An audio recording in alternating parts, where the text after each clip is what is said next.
It is my pleasure now to welcome home no stranger to Congregation Shaarey Zedek. In this room, he's probably Stevie Ingber, the son of Roberta and Paul Ingber. But in our community, he is the CEO of the Jewish Federation of Metropolitan Detroit. And as we look forward to hearing Steve's remarks this morning, I can't help but think that at Passover we celebrate the three leaders of the Jewish people, Moses, Miriam, and Aaron, who brought us from slavery to freedom. And why were Moses, Miriam, and Aaron chosen? Because of Moses' humility, because of Miriam's kindness, and because of Aaron's righteousness. It was those three qualities that made them the right leaders at the right time to bring our people to the next step in our journey, to bring our people from slavery to redemption. And so I can't help but think that Steve Ingber is the right leader at the right time for us and our community. A man truly gifted with humility, with kindness, and with righteousness. And are those three qualities among so many others that he brings to his role each and every day as the leader of our community, as CEO of Jewish Federation, and certainly most recently in his trip to Europe.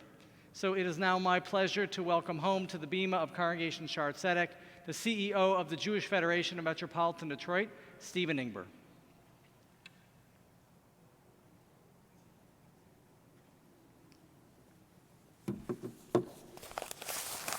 Thank you, Rabbi. So before I start, excuse me, I'd be remiss if I didn't recognize a few people before I address. One of those is to my late maternal grandfather, Harold Elias, who I hope is smiling down today, knowing he was here 63 years ago at the groundbreaking of this facility, and today his grandson tries to fill his shoes, albeit for just a few minutes. The second is to all the Shaarey Zedek educators who in some way got me here today. From Janet Pont to Mrs. Baruch, to Mr. Kassoff, to Rabbi Chuck, to Michael Wolf, to Toby Bello, and the many others I missed along the way. I know you're all looking, laughing, that the kid who didn't exactly lead the class is up here now. But now switching to the reason I'm here today. It is with great responsibility that I speak of my trip to the city of Medyka on the Polish-Ukrainian border. What I saw was surreal. The Israeli flag greets you at the border. It is the first thing flying beneath the Polish flag. It flies at the first three booths of organizations offering services at the border, Jaffe, JDC, and Israel Aid. It is on hundreds of vests being worn by volunteers. It is proudly displayed on thousands of supplies handed out on a daily basis. The Star of David is now protecting not only Jews, but all who need help.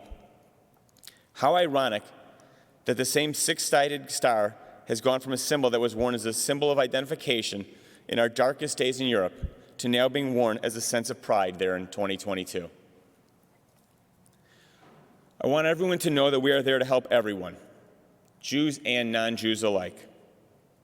As a rabbi spoke earlier, we are all there. We have all been created in God's image, so we are all for each other.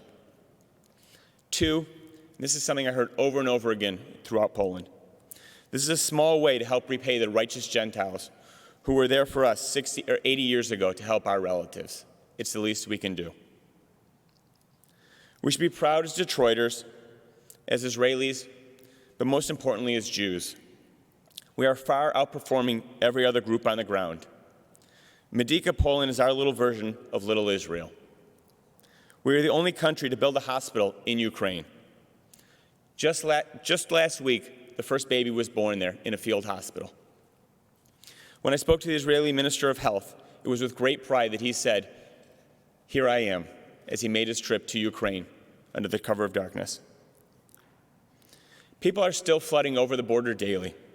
Yes, it is slowed, but there are thousands who make that treacherous journey every day. These people have lost everything. And yes, we can restore their goods. We can get them clothing. We can get them a place to sleep. We can get their food. But how do we, more importantly, restore their dignity? Imagine having nothing. 6 weeks ago, these refugees were just like you and I. They were doctors, they were teachers, they were shop owners. I want to take you there. I want to take you to what I saw. I'm not going to ask you to close your eyes, but I'm going to allow your imagination to take you. This is a crisis of women and children and old people. They arrive with their kids, their suitcases, a cell phone, and nothing else. There are no moving vans, there are no storage units, there are no cars. It is just what you can carry. Being that many of them are children, they can't carry much. And if you have to carry your child, you can carry even less. Men 18 to 60 must stay behind to fight. We do not know if they are alive, we do not know where they are, and we do not know when we will hear from them again. Imagine being at that border with your children, knowing that. And then, unfortunately, we have to ask them the impossible question. The question says, where do you want to go? Now imagine that. To make a decision where you want to start your life again. You have your children, your suitcases, and nothing else. We will send you wherever you want to go. We will move you throughout Europe to stay with friends and family. If you are Jewish and you wish to, we can send you to Israel. But there's a third group, and the third group is the most populous group. They want to return home, and they ask me when. And I look in their eyes and I say, I don't know. Will it be tomorrow? Will it be next week? Will it be next month? Will it be next year? Or will there be nothing to go back to? In the meantime, while they make this anguishing decision, we will put them up in a hotel. They will be given a place to stay, as many meals as they need, food, clothing, whatever supplies they may need. But still that question relies, where do you want to go? While you're staying there, the kids will be taken care of. We've set up countless daycares at almost every hotel in Warsaw, all staffed by Israelis, many of which who've made Aliyah over the past few years and have come back to help. So the children, they will get better.